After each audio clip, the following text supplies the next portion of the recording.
ஈரோட்டில் துக்க நிகழ்ச்சியில் ஏற்பட்ட மோதல் காரணமாக திமுக நிர்வாகியின் மகன் மதுபோதையில் 10க்கும் மேற்பட்டவர்களை தாக்கிய சம்பவம் பரபரப்பை ஏற்படுத்தியுள்ளது. ஈரோடு பிபி அக்ரஹாரம் பூம்புகார் நகர் நடைபெற்ற துக்க நிகழ்வில் மதுபோதையில் தகராறில் ஈடுபட்ட திமுக நிர்வாகியின் மகன் அங்கிருந்தவர்களை கற்கள், கட்டை, நாற்காலி போன்றவற்றால் தாக்கியதாக தெரிகிறது.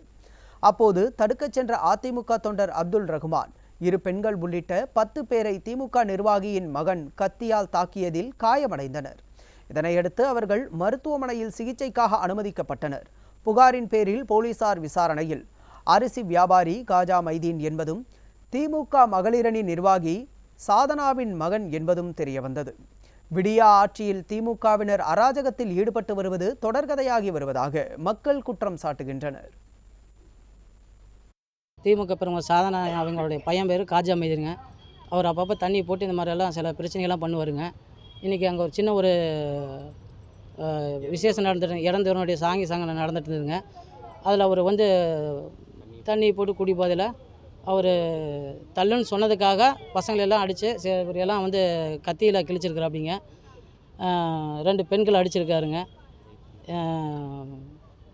நாங்கள் எங்களை வழக்கு எடுக்க சொல்லி நாங்கள் தாழ்மையான அப்படி வழக்கு எடுக்கலைன்னா ஆஃபீஸில் புகார் பண்ணி அளிக்க இருக்குது.